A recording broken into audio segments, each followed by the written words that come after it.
It's a really interesting thing when you start looking at all of the tattoos that show up externally as this representation of the internal, the thing that's like the deepest in us and also like the furthest away. And that the skin actually is this interface. It's this thing in between our whole internal experience and our whole external experience. These things that we put on us are signatures that we're casting out into the frequency around us. Completely. In between your tattoos, then there's usually these very active processes and passages that are happening where the tattoo ends up sort of adding a layer of navigational assistance to your walk through your life. And so the whole process of getting tattooed totally drops out of that place of this layer that's like on the surface and becomes really, really deep undercurrent of exploration of yourself and representation of yourself and coming into being. Hey guys, it is Allison. I am the host of your show, Allison Answers Mission Awake. I cannot wait to sit down with you today and go over how we are going to crush the mediocrity in your life that has been plaguing our society since the beginning of time. I cannot wait to have a real deal conversation that includes intelligence, fun, excitement, and real actionable steps to make a real difference in the life that you're living now and making it into something you can be damn proud of and excited to live. Sit down, put on your damn seatbelt, and get ready for the ride of your life.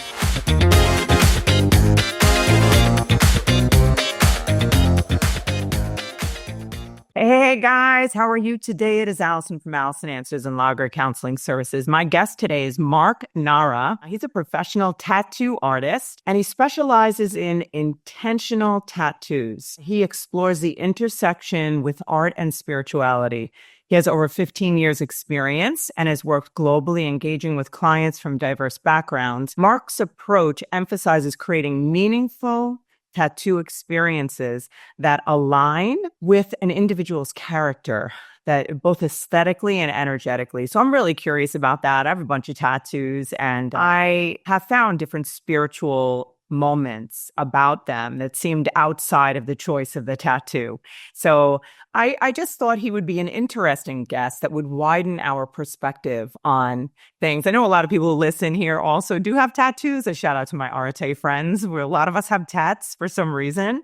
And he is a man that sees life as a journey of exploration and discovery. And I'm really interested. He has his own podcast.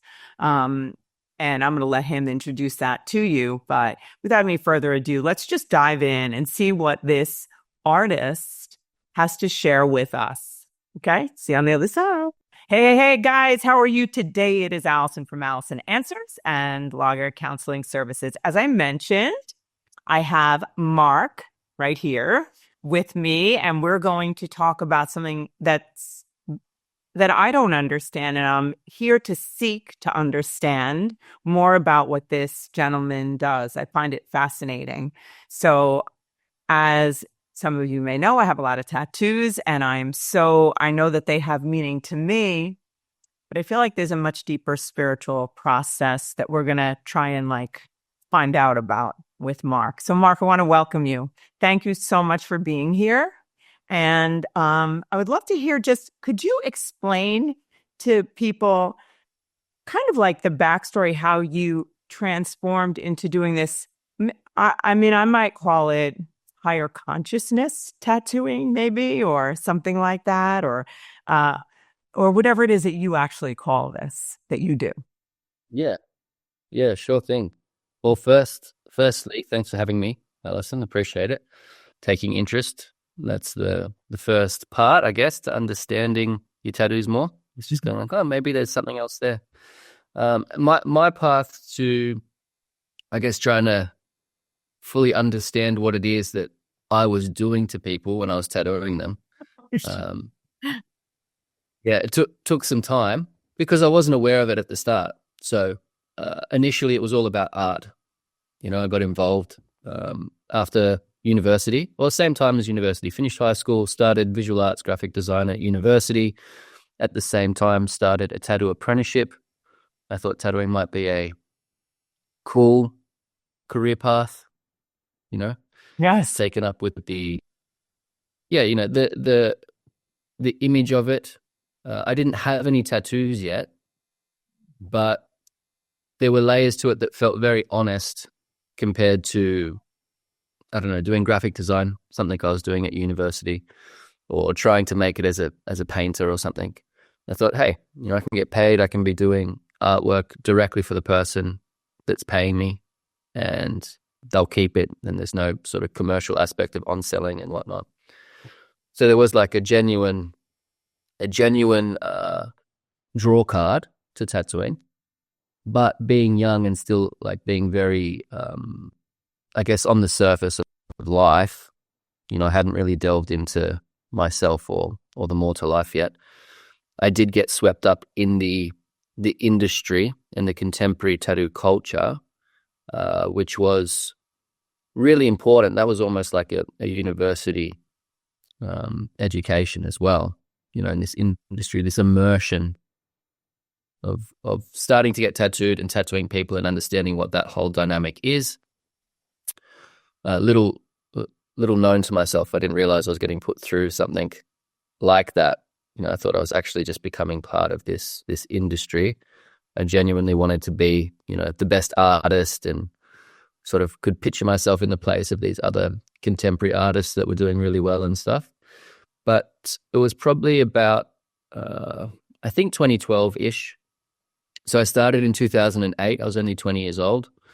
And then, about 2012, a whole bunch of different things started to, I guess, unlock in my life that made me see things differently, made me reflect on things, start sort of that second wave of awareness. You start to take accountability for things you're doing that you're not happy with. And so it was around then that I started also going through the practice of tattooing with a bit more of a comb.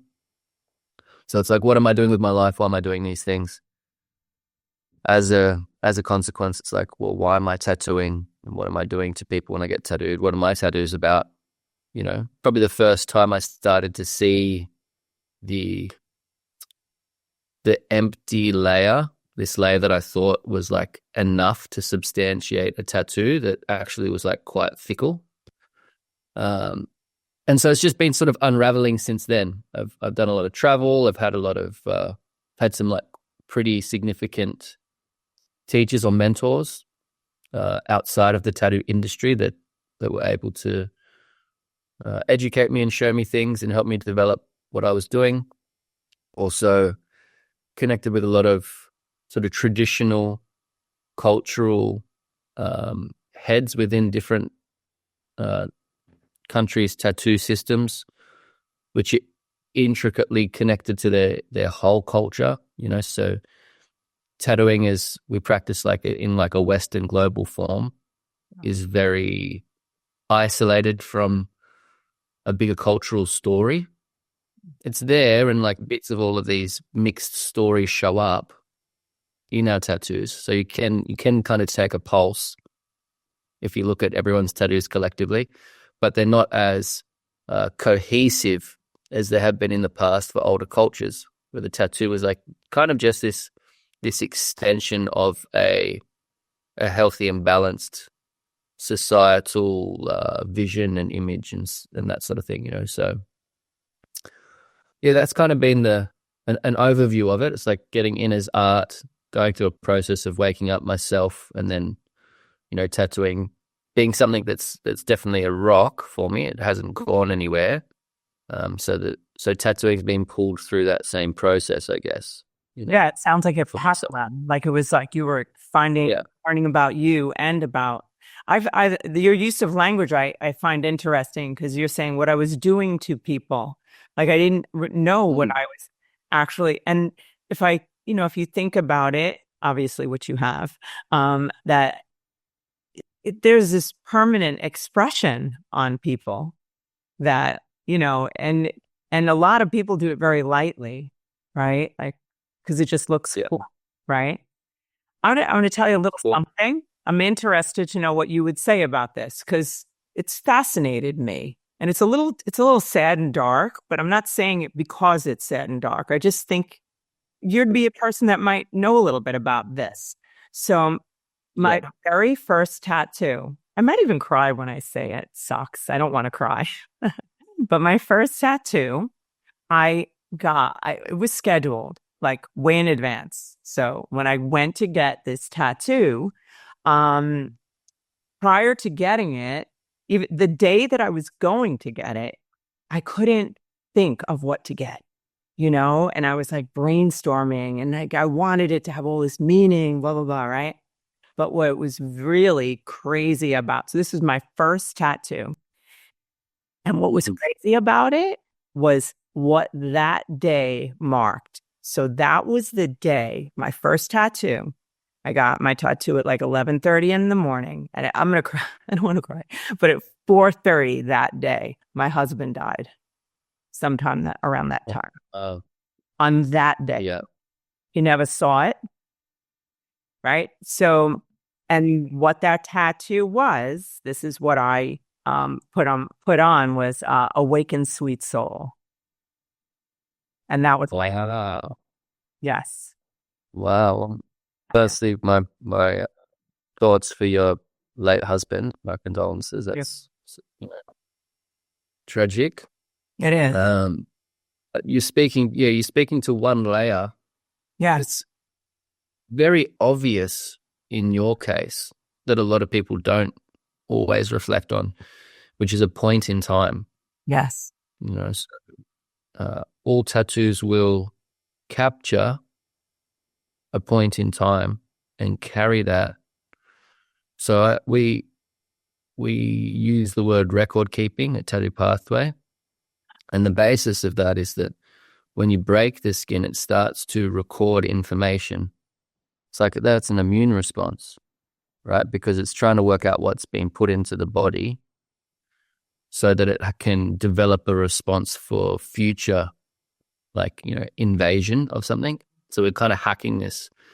And then the body's recording and it's like restitching all the fibers and stuff. And it's literally taking the ephemeral or taking what's happening in that moment of time and capturing it like a little time capsule energetically.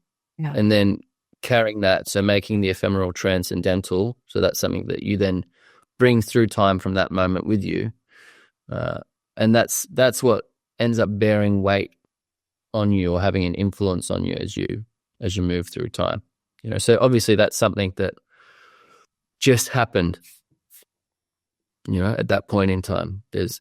That's not a planned thing. No. So tattooing can be used in a way where it's like it's capturing things and that it's very methodical and planned. That's when it's used intentionally in cultures as like rites of passage and stuff. For you, that's like it's such a huge thing.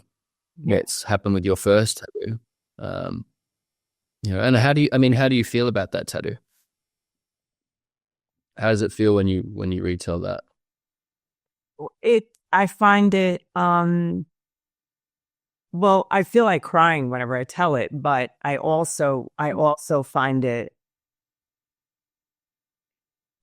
almost like reminds me which I know, that there's forces greater than me, that there's a God, that somehow that was inside, like there's some knowledge, somehow like awaken sweet soul. To me, when someone dies, it's like that is part of an awakening of a soul, like it to me. So yeah. And it just seems like just because like the timeline, I don't think time is linear anyhow.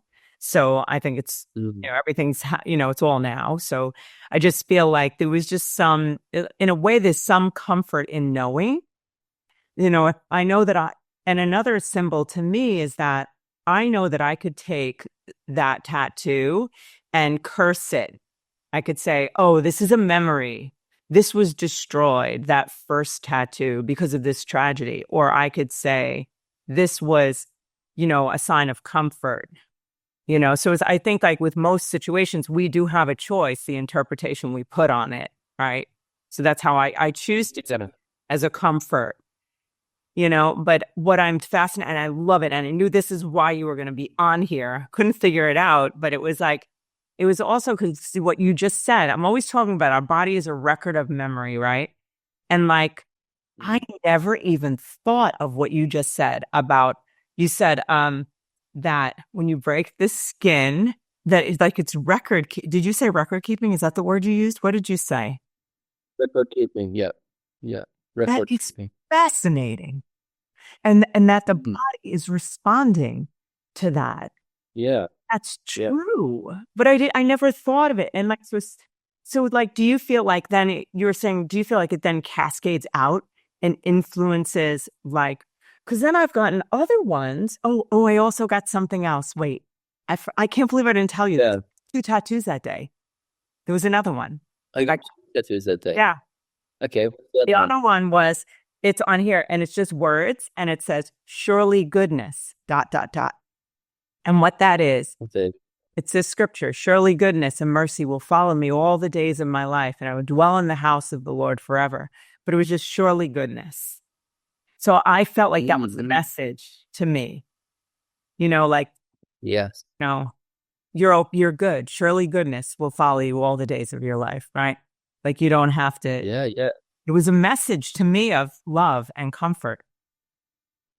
Yeah, well, like you said, that second one almost speaks to what you were just talking about, where it's like you could curse it, uh, but surely goodness, surely there's something that's positive. There's a path of betterment on the other side of that. So it does seem like there was a lot happening there. So, like for example, we don't know because you didn't experience the two things your partner's passing and the tattoos separately. But there's this thing where it's like if I said to you, can you think of the date where your husband passed, you'd probably say yes, because there's a high emotional impact, right, and physical impact. If I told you to think about the day before or the day after, you probably wouldn't have much comprehension of it. And it's similar with tattooing. So let's say that your partner's passing wasn't with the tattoo, it's a different tattoo. And I ask you to remember the time and the space and the place that you got tattooed, the point in time. Because the tattoo has such an impact, we can usually recall all the details of that time as well. If we say, can you remember the day before that tattoo or the day after that tattoo, you can't. Right. And so this sort of shows the biophysiological and psychological impact and recording of tattooing. So there end up being all these points in time that you have very high access to. You have these kind of like on a map, there's a drop pin.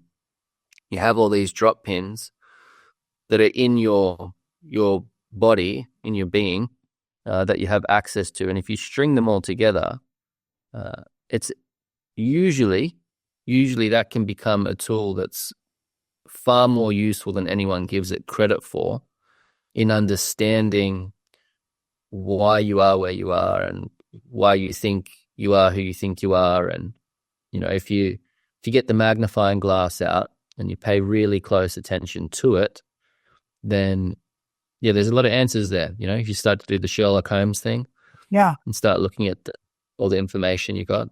Yeah. You mean at those points in time that were heightened when you're getting that tattoo that's meaningful or that you're trying to, is going to be permanent, that experience, and then putting them together. Like the macro. Yeah, yeah. Like, yeah. Yeah, we say it's the mapping exercise. The point in time is one of the layers. There's we go into at least 4 layers with people, so then there's the layer of the symbol or the motif as well. Like you said, so there's the scripture or there's awaken sweet soul, and it's unpacking the information that's symbolically represented as well. Do you unpack it like in terms of like, oh, what is that particular, whatever image mean to you? Like, what are the symbols for you? Or is it like a different unpacking? It's that's there. Mm-hmm. Right? That's there. So that's like an eisegesic layer. What does it mean to you? Mm-hmm. Then you'll also look at it like from the exegesis, right? So what does it actually mean beyond what it just means to you? So to everyone, right? And so that's an interesting one because then people can be wearing things thinking it means one thing. But the reality is, because it's like outward facing and there's an external viewpoint, it also gets interpreted on you in multiple ways because things have multiple meanings, right? Depending where you look at it from. So that's another part of the symbol. What's the symbol that you're wearing? Like perfect example would be like the snake, right? So it's like it can be seen as the deceiver or the tempter, and from one lens it can be seen as like the cosmic creating force from another, right? So it depends. You're going to hold a certain lens, but then there's also going to be a certain percentage of, depending where it is. This is all part of the mapping, working out where it is. There could be a percentage of a layer of perception that gets projected onto you that's the opposite to what you perceive it as. And does that have, and that has impact on you as a person? I would think so. Yeah, of course. I mean, like if you're sensitive enough, you know that you're going to feel very different regarding how someone's looking at you and perceiving you, right? Yeah. So placement of tattoos, right? So is it specific to, like, if I were to say, oh, this is because I feel very weirdly strong messaging inside my mind to like a left or a right when I'm referring to something. I'm just trying to think of like something spiritual. Like when we'll always go to the left about a certain kind of thing. When I'm just my hand motions, or to the right about something. So, and I repeat it over and over again. It doesn't change, and I can't, like, I could reverse it, but it doesn't feel natural. So, like when someone chooses their wrist, or like my first two, which is weird. My first two ones were like the going across here, like above my little, whatever, the opposite of your elbow, and then here, right? So like, what does that have a specific meaning, or is it just a meaning to me? Like what? How does that work? There's layers. So it's like there's your specific meaning. You start thinking about why you picked that place. There's also like another map. So there's lots of maps. There's like the psychological map. There's the body map. That's the tattoo map. Depending on like what you're on. When you click the different types of maps you want to look at, what layer you want to look at. Yeah. So there's an energetic signature for different areas of the body. That this is something that I've kind of put together, observing why people get tattooed, and also looking at I guess like the common threads of a lot of different cultures tattooing and stuff. So there is like a layout where there's different energetic signatures on the body, and it kind of fractals out over the lens. Like the chakras? You talking about that, or just something different? Kind of. Yeah. Okay. Kind of. There's I call it the head, the heart, and the horns, which is like above your shoulders and shoulders to body, and then to your waist to feet. So it breaks into three. Same way your arm breaks into three. Here, and then here. Right? Yeah. So it's like head, heart, horns. Head, heart, horns. And then even your finger breaks into, right? Head, heart, horns. They all just fractal out. And so each of those areas has a different energetic relationship.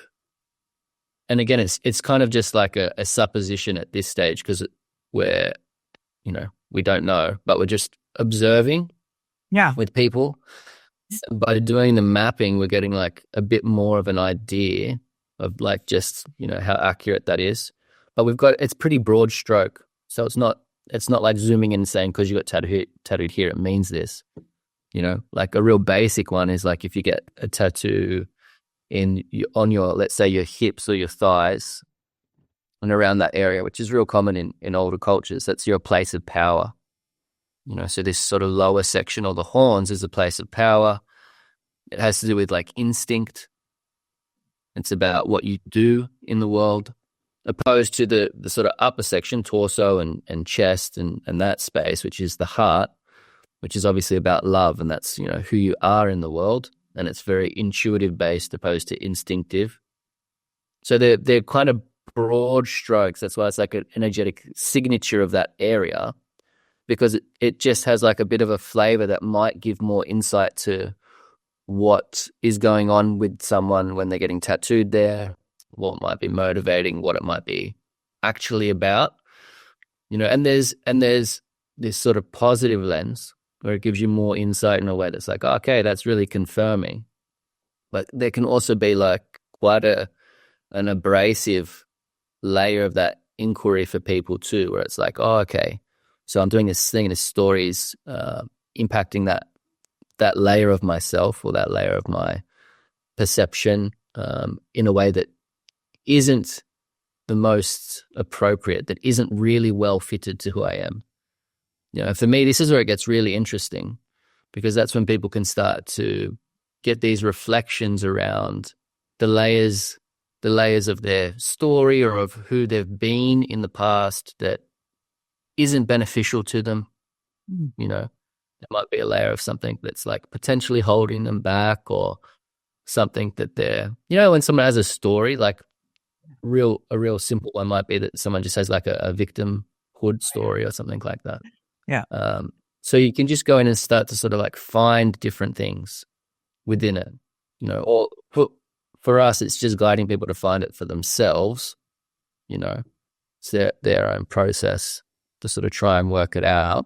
Hey, guys, how are you? Isn't that amazing? This story that we're hearing on this show is great. I want to just give a shameless plug of my book. I would really want people to have a good look at my book and to understand what it really is. I used to be ashamed to plug my book, and then I realized, how is that right, to keep the information, the 30 years of experience that I have, the 8 years of education, the trauma that I grew out of and learned how to manage, and how to manage emotion, all the training I've had in neuroscience and quantum physics. How can I keep that from the public? So it's not, I used to think it was like something I should, be humble about, but being humble is silly when you're keeping things away from people that they need. So what I want to tell you about my book, and I hope that you do get it, because I think it will really help you. I've gotten a lot of tremendous feedback about my book, and that it's really, really of great value to a lot of people. And what it is, it's an interactive read,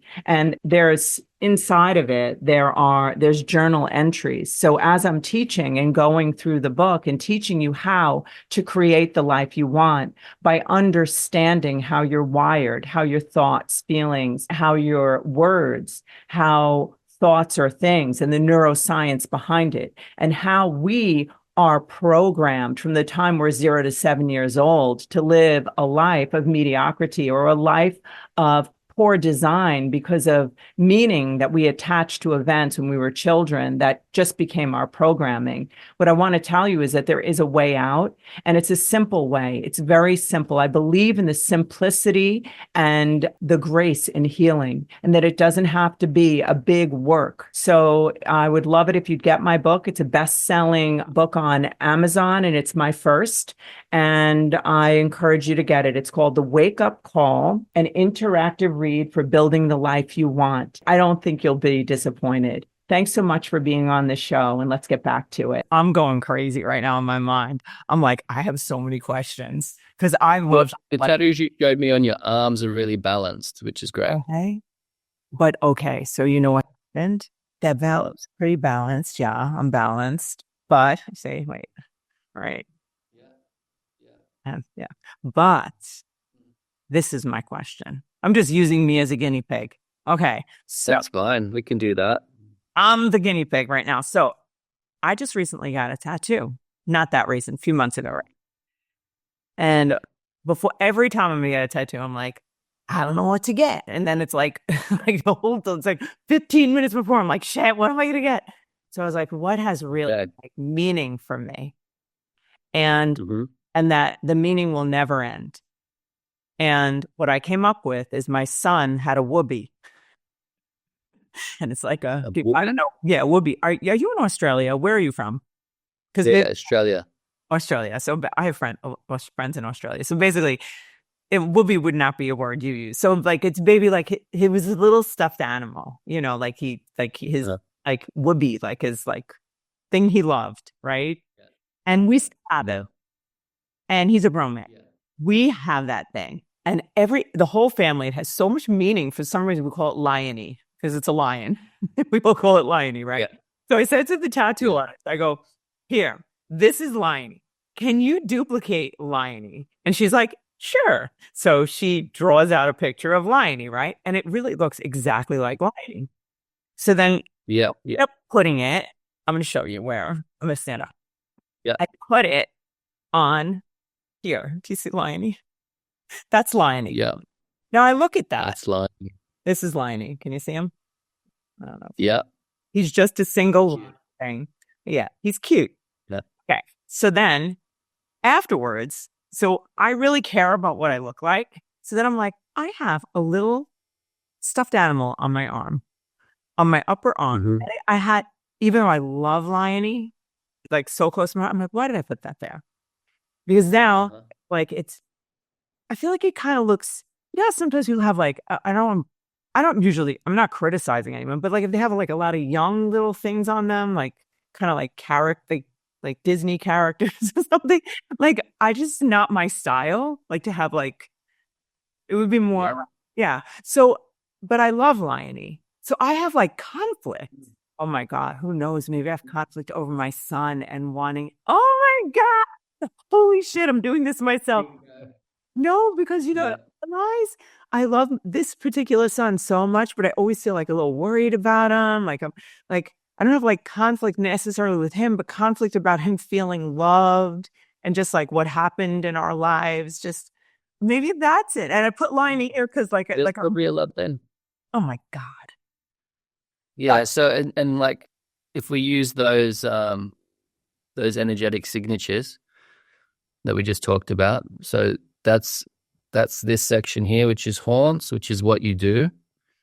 So it has to do with like, again, place of power and instinct. And so it's like, it's your child. Yeah. Right. If we think about that with any woman, it's like what you do, and your power is being a mother. Yeah. Right. It is. So you're putting stuff there that has to do with your instinctual power as well. But you're starting to read into the psychology of it, and I'd say, I don't want to unpack your stuff too much on your show with you, but I can see you're already like doing it a little bit for yourself, which is great. But I think the thing that I'd sort of point to with your example for people listening, and, you even pointed out other people that have characters like cartoon characters on them and stuff, is the fact that, broadly speaking, most people's tattoos aren't very well fitted to who they are. Yes. Your one is. It's quite specific to you and your story, and that's great. Yeah. People start getting like random characters and stuff on them. A lot of it's like this fantasy engagement. It's not reality. So they're starting to, and this is normal. This is actually a normal thing. So like if we go back to when tattoos were really well fitted to who people were and to their place within their society and their society's place within their cosmology, and it was like everything worked seamlessly. Right. They still had characters. They had like mythic characters, that they wanted to associate themselves with and live up to and stuff. Unfortunately, people get stuck in like Disney World and different things like that these days, which actually aren't offering much substance or benefit to the person and their story. It kind of just disassociates them more than places them in a well-fitted way. And I guess, like, you said you only sort of decide 15 minutes out. That's probably got a big part to play in this, like, unpacking it afterwards. Yeah. Unpacking it afterwards and like, oh, okay, this doesn't really match my style. Why'd I put that on there? But I really care about, my son. So there's these layers of I guess, engagement with the idea of the tattoo that we would sort of offer someone prior to it happening. Yeah. So they can like end up in a place where the tattoo is, I guess, just like way more accurate for where they actually are. Another thing that is in that particular tattoo is, and again, common. I'm just going to bring up things that are just common, that we can see with yours, opposed to going too deep into the personal story. A lot of people get tattooed in a way that it sort of pins them to the past, a past experience. Yeah. Okay. So like the whoopee is a good example of it. So it's like that, it's place of power, it's what you do, but how old's your son now? 24. 24. Yeah. Right. So it's like this, and again, we don't have tattooing integrated in a way where it sort of runs seamlessly with our changes. Tattoos are a physical change. They're usually correlated with outward changes in a way. There's a relationship and a dynamic that works there. So it's like your tattoos and your life should correlate. They do, but a lot of the time the correlation's things that are happening unconsciously. So there's part of that where it's like you're reflecting to a time in the past and marking that as something that's significant for you now. Yeah. Where the way that we'll kind of usually start to lead people with their tattoos, after reflecting on all the tattoos they have, getting an understanding of like what it is that's there as you move forward, is getting a tattoo that is something that's a representation of who it is that you're moving towards actually. Yeah, beautiful. Yeah, so the example I've been using recently is like getting a shoe that's a size that's a bit bigger than what you need because you're going to grow into it. Yeah. Right? Yeah, and then even in terms of like the contractual element of what you're doing, what you're binding yourself to is something where it's actually going to hopefully elevate you or, hold you to a standard that you would like to achieve, the person that you want to be. Yeah. Opposed to a binding to a version of you that you're going to outgrow, that you're going to move beyond.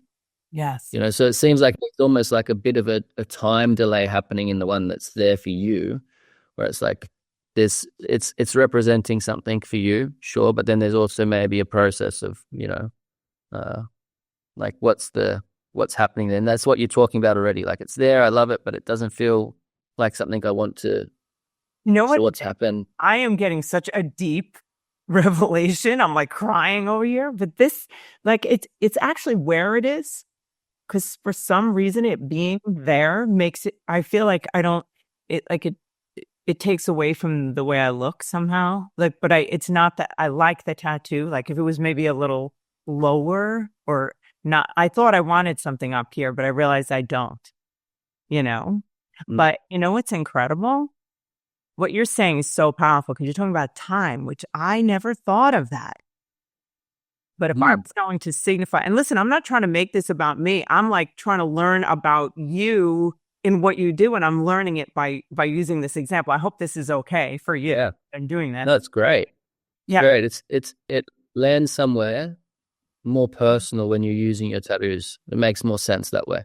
Yeah. But you know what it is? I realize as you're saying that is that when I think of Liony, I think of like the time of like my son feeling loved and like all of that. And I think he's gone, and I know he's gone through hard times, and then, we've had like hard experiences. So it's like almost like me trying to draw that part of him, back, almost like communicate love to him.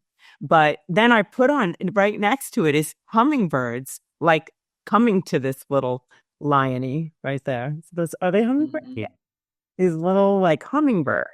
And for some reason, they mean something to me, those little guys, the way they go, I just think they're so freaking cute.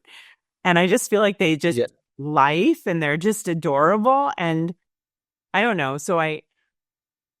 But I think something with the upper body, I didn't like having something there. I thought I would. But then I felt like it too like sloppy, masculine. Like I wanted it to look more elegant, like not have just like something on my arm. I don't know. But anyway, yeah. Yeah.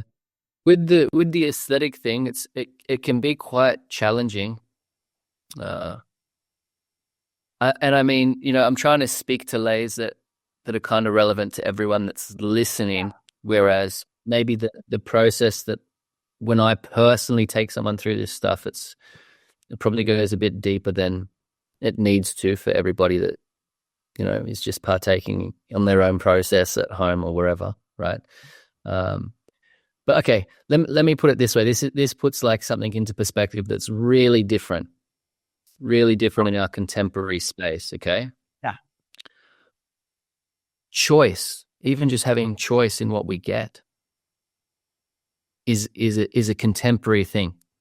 So it's like the tattoo process, especially if it's like a process of moving you towards a version of yourself, okay, that you aren't yet. You're not that thing yet. So this is using tattooing as a initiatory process. Love that. I'm going to go get one. Okay. It's always used as. So let's say you're a young woman, you're going to move into motherhood, parenthood, and the tattoo gets used as a tool to help you transition into that new role. Yeah. And to integrate you into that role and then you into that role within your sort of societal context. The tattoo is something that like you probably wouldn't have any choice over where it goes or what it is. That's interesting. You wouldn't. It's something that probably be gifted to you, and then you have to put yourself in a place of receiving that. And it highlights this layer of the self. The language I've been using is like the self idealization. So this story where, me too. It's like we're thinking about ourselves as we get this thing done in a very small way, opposed to this sort of bigger process of acknowledgement in the process of getting tattooed. This bigger process of like what the journey of your life is and where you're at, and how to, I guess, kind of like leverage that, right?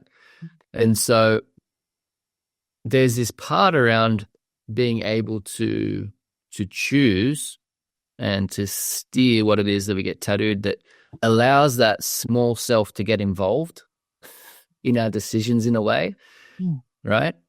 And usually it wants to continue to exist, whereas like the process of moving someone through a passage, through a process of change, guiding them through, is like trying to get them to move out of that version of themselves into this version that they don't know yet. So like something to be truly initiatory means you're being introduced into something that you don't know. Okay. Like you're being introduced to information. Right. Yep. You don't know what that is yet. Right. Okay. Exactly. So correlate that to the tattoo. And it's like, imagine if you go in to get tattooed and you're being introduced to a tattoo that you don't know what it is that you're going to get. And you receive it because of the significance of that moment and what that marking is representing and holding. And you get the tattoo and it's like, and it might not be something that you're comfortable in initially. The shoe's a bit too big. Yeah. I just got it and it doesn't feel quite right. Yeah. Okay. But in 5, 10, 20 years, it's probably going to fit perfectly. It'll make complete sense then. That process is a really healthy way to get tattooed. Whereas if we get tattooed in a way...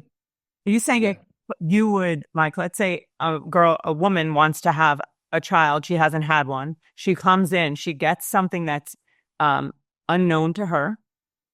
You actually mean like actually in real life this happening.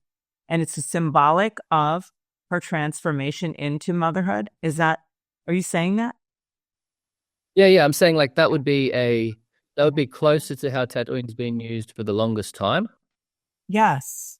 and, and would provide more value.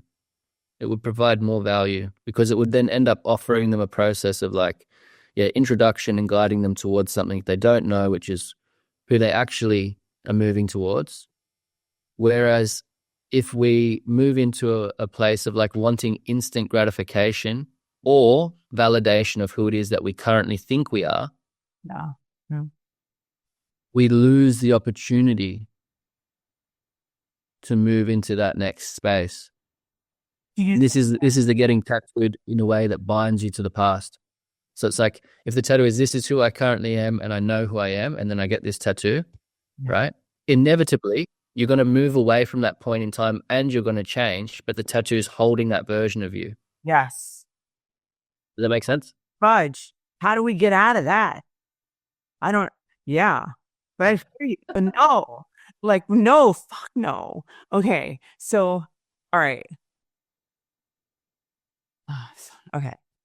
So I see that people a lot. Like you'll see like somebody who's whatever, they were like had a rough life and they have like skulls all over them and just like whatever. And it's like dark, like murder, like bloody, you know, like and they change someone. Yes. Yeah. Then they change. Then they like, you know, they find Christ.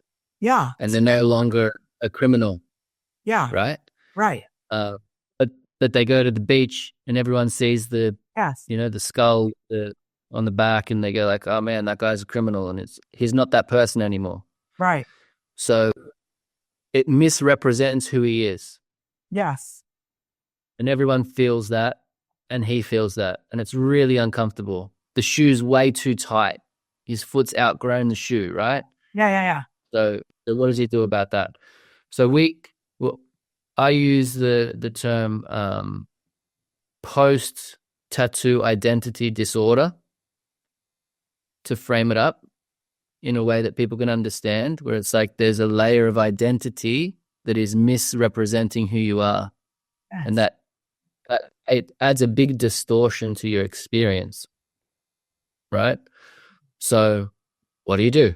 You can either change it, or you can cover it, or you can remove it, or you can live with it. It's up to you. But the biggest mechanism that really needs to be worked with is like a psychological, spiritual, energetic one.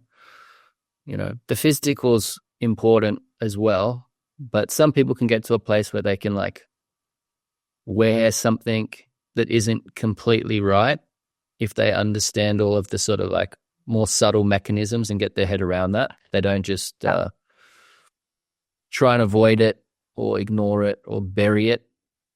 A big problem that people have is like when, you know, and let's just keep it like a small contained one. Let's say they have a small tattoo on their arm that's like a skull and they've changed. It's not a big one. A lot of the time people like cover, change, or laser trying to like run away from that thing, trying to hide it. Yeah. And they think because physically it's not there, they've changed it, you know, but really they've just buried it deeper. You know, they've just sunk that thing deeper in a way that's like it's almost less accessible. Oh my God. So this is so you do the exact same physical process.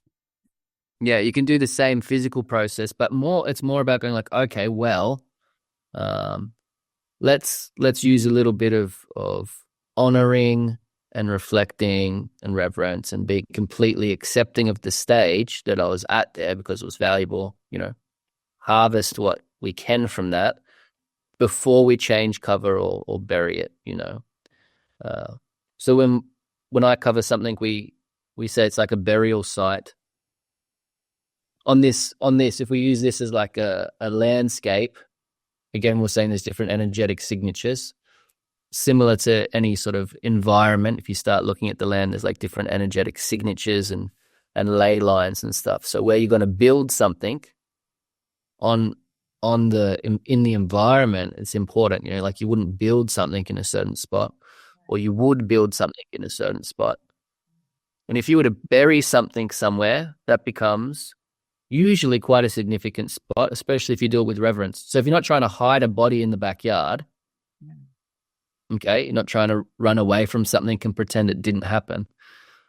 So you're not chucking your old self in the backyard and pretending it never happened. Yeah. If you're creating a burial site, Love that. Yeah. for a version of yourself that you have reverence for, but you've moved beyond, you let it go. Okay. And that's what that sort of cover up or that rework becomes. In terms of the subtle mechanism, you're then allowing that to break down in the environment and provide value, provide like nutrients for the new thing. So if someone's in that position, usually what we're trying to do is go into, like, open those capsules up that we talked about before, where the ephemeral, the moment comes in. Acknowledge what they're carrying because it's still affecting them to some degree. Releasing, rewriting things, and then closing it down again so that the new energy, the new story, the new charge, the new representation of them is something that actually moves them forward. It's not something that's holding them back. So it bears influence in a way that has like a direction of movement forward. This is so damn good. This is so good. Yeah. Well, I hope it's good. That's what we're going for. We're going for the good. It is good. Because it's like I never, and I'm so freaking deep. I never even thought of this. A little mad at myself. I'm like burying, like, yes, because you're like, nothing changes unless it becomes what it is. You have to look at it. It has to become alive, and you have to see the truth. Like before, and then you're burying something that you understand. It's like different. It's different, and you're consciously making a choice to let it go. It's intentional, what I'm saying, which is so good. And I was thinking about all the different things because, like, I have such a propensity to want to write words on me because I love words, and like a lot of people will do that. They'll write like a statement or something. Maybe it's because it's something they believe in, but they're not that yet. But they want to be reminded of it, right? So or something they value a lot, but they don't always succeed in it, right? That's kind of what you're about too, right? That it's you're projecting into, you're prophesying into your future on your body, like. Yeah, you want to move yourself towards something. So it's just it's like, it's just taking aim for something. But you want to hit that, right? Yeah. So there's a lot more than just, like, right? Like someone could pick up a bow and there could be a target and they could just take a shot, like I'm aiming for the target, right? Right. And they might hit the target. But if you want to be like really accurate, there's like 500 different variables in how you hold the bow and take aim. Yeah. Like, at sort of like Olympic level, right? So what we're doing is trying to help people consider as many variables as they can that they have capacity for so that they actually hit the target with the tattoos. And then also, like you would in any sort of coaching environment, going like, hey, actually, if you bring that elbow in as well, you're going to get a straighter line here. So that elbow sticking out is one of the reasons why you miss the mark. And missing the mark, again, if we keep going with our sort of very, very slight undertone with some of the religious stuff, it's like to sin literally means to miss the mark. Yeah, exactly. It does. Yeah. Right? Yes. Yeah. So it's like, and we're just talking about like the subconscious or the things that we're unaware of. Like you said, you haven't thought of it on this layer. And that's simply because of the prescription that we've inherited around what a tattoo is. Yeah. We've been given that through our culture. The tattoos are just art. They're just art. You can do whatever you want whenever you want. Guys, thank you so much for listening to the show. I just want to say to you that we are all together a part of the Mission Awake, a mission that's going to stop the mediocrity that's plaguing all of us. So if you got something here today, I ask that you would be a part of this mission and you'd share it with whoever you can. Take a screenshot of the show and share it on your Instagram. If you are looking for me, you can find me on social media platform Instagram, Allison Answers, or Lager Counseling Services. And give us a review and subscribe if you could to YouTube.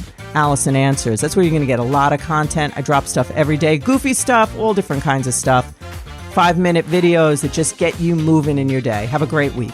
See you next time.